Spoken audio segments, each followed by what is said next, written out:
What is going on, guys? Welcome back to the channel. In the last video you guys saw I was driving the car and it actually went into limp mode and said I was limited to 4,000 RPMs on the car. I pulled over, checked it. I went into the wrong actual settings on the OBD2 scanner and it told me that the air system was faulty, wasn't getting the proper amount of airflow through it to heat up the catalytic converters, which I don't have catalytic converters, which is probably why it was saying that. But that has nothing to do with the car when it is actually running. When it's actually driving. It only worries about that at startup. Otherwise, you can get away with that code on the car. It's not going to affect how the car drives per se. It's just the startup and like the first 2 minutes of getting the car started and all of that. So I actually did off camera go into the vehicle specific settings on that OBD2 scanner, and it said that I had all kinds of like oil pressure switch, not low oil pressure or anything like that, but electrical malfunctions with the oil pressure switches, which might have triggered because the car was operating with like an almost dead battery at one point. When we first picked up the car, the battery was totally dead. I kept trying to do stuff with it and it was totally just not working. So that might have messed with some of the electrical switches and solenoids and all of that stuff. But yeah, so anyway, I got all of those codes for the oil pressure switches and an oil pressure solenoid. So I overnighted some from FCP Euro and we actually got them today. So we've got the single pin switch that goes next to the oil filter housing right behind the supercharger. So this guy here goes up top. And then we've got, I guess this is like an updated oil pressure switch. This one goes on the back side of the oil filter housing, which is kind of disappointing because I specifically remember threading in the other one, and I was like, oh great, I'm so glad that I got this and it's not going to be a problem. But turns out the switches and sensors on these Audis actually go out. I've never really experienced that with the Jetta or anything like that. All of that stuff for the most part seems to stay functional, so it's a little bit different having this stuff go bad. So anyway, we've got that. We've got the single pin. This one's the dual pin. And then we've also got this solenoid. I guess it goes on the driver's side underneath the engine somewhere. It said there was a electrical malfunction with the solenoid that's in the car. However, I don't think this is the problem. I think one of these switches is not triggering the solenoid to come on, and that is what the electrical fault is. So first I'm going to go ahead and put these guys in, and we will see how the car operates hopefully tomorrow. I'll see how long it takes me. It shouldn't take too long, but the purple one goes on the back side of the engine in a blind area, so it's going to be a hassle. So of course, Audi things, but we're going to go ahead and get those things installed real quick and see how the car runs after. Hopefully I'll be able to actually give it a little bit more gas. I've been really tentative because I don't want the car to go into limp mode again. You can turn it off and turn the car back on and it goes back to normal, but the second you try, and you don't even have to floor it, but the second you give it a little bit more gas, anything above like 3,500 RPMs, it'll cut you, and then it'll tell you not to rev over 4,000. So yeah, let's get these sensors installed and see what it does. Alright guys, so this is where the fun begins. So the first sensor is straight down, so you can kind of see the plastic connector right there. Yeah, right there, sitting right there against the block. That is right next to the oil filter housing, as you can see. So that is where the single pin sensor is, and of course, obviously, it would be a lot easier to do this without the supercharger in the way, but I am not taking this thing back off. So we're going to try and do it. I believe it is a 7/8 or a 22 millimeter head on the bolt or on the sensor itself. And then the next one is on the back side of the oil filter housing here.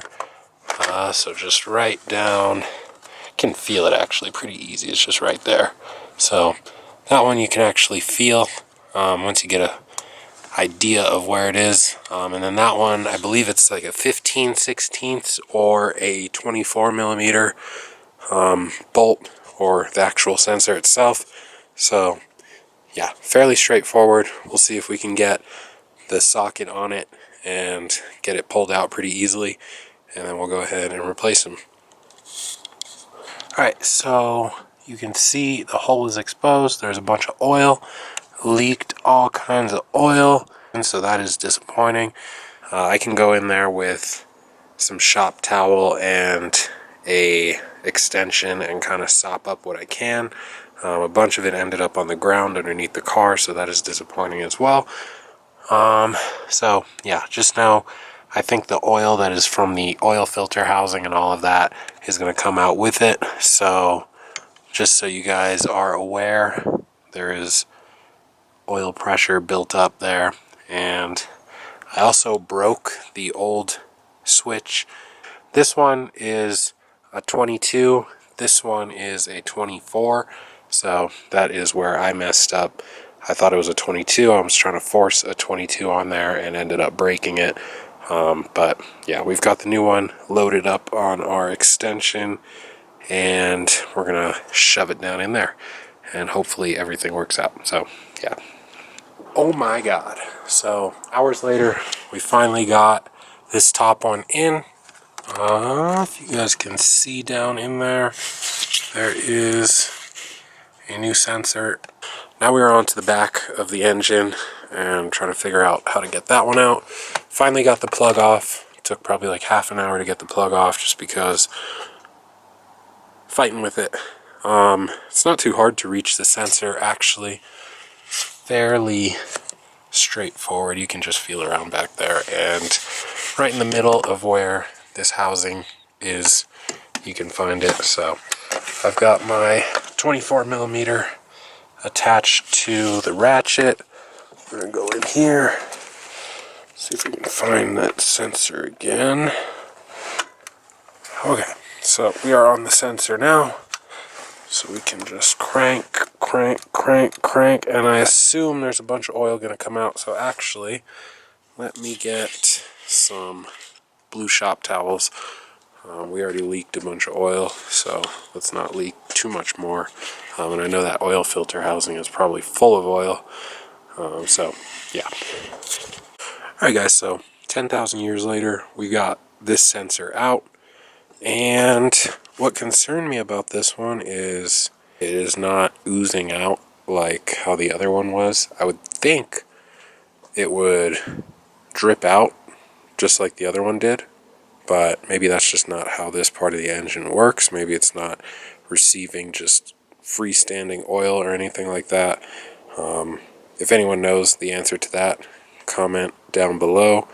This one definitely does have oil on it. There was oil inside for sure, but it is not like, once I got the sensor or switch out, oil, there was not an abundance of oil. I mean, you can hardly see a ring on my finger there from where I just touched it. So definitely not a crazy amount of oil going to this switch. But maybe just when the engine's running there is. So we're going to replace it with this updated version. Supposedly this is the new version of that switch. And yeah, we'll put this in.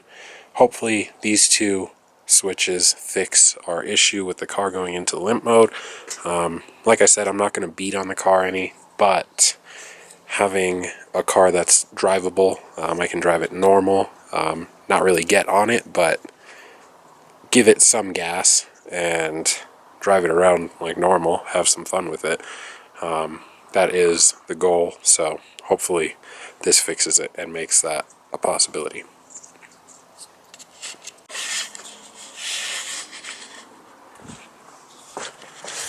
Alright guys, so we ended up getting both sensors installed. So the one is directly straight down right here. The other one is on the back side of the engine, on the back side of the actual housing for the oil filter. And yeah, quite a freaking hassle. It took probably two and a half hours to do both, and it was not fun at all. So yeah, maybe it's partly because it's cold outside, but definitely a lot tougher than I thought, and I'm glad we got it done. I still have to put the solenoid on the bottom of the engine. However, everything else is in and plugged in, and we should be okay for now. So I'm gonna wrap this up. I think maybe actually I should drain the oil, because what came out of the top port was actually super dirty. So maybe I should drain the oil real fast and do a quick flush, quick little oil change, put a new filter in, and start over again. So maybe I'll do that real quick. Alright guys, so I actually did go ahead and change the oil on the car. It's like 11 o'clock right now, so a little bit late to be doing this, but we're getting stuff done. So fresh oil filter, put it on. Don't trap any of this, I don't need that there anymore.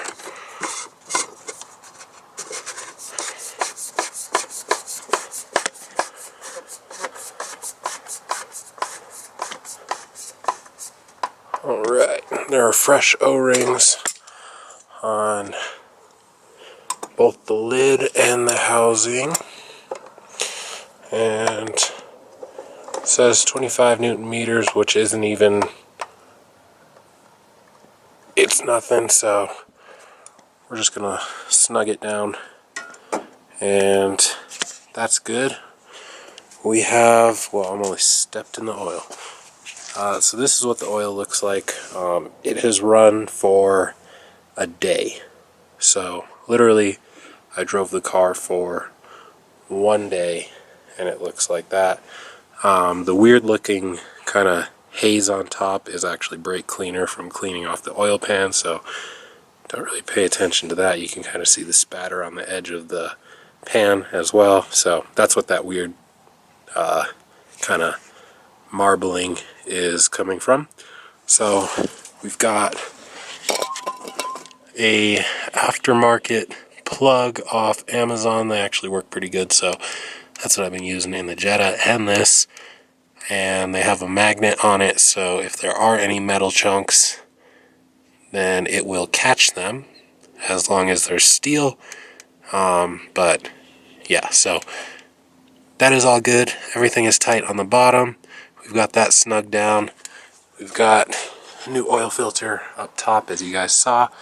And now we can go ahead and add our about 7 quarts of oil into the car and get rid of all this stuff, and we'll add the oil.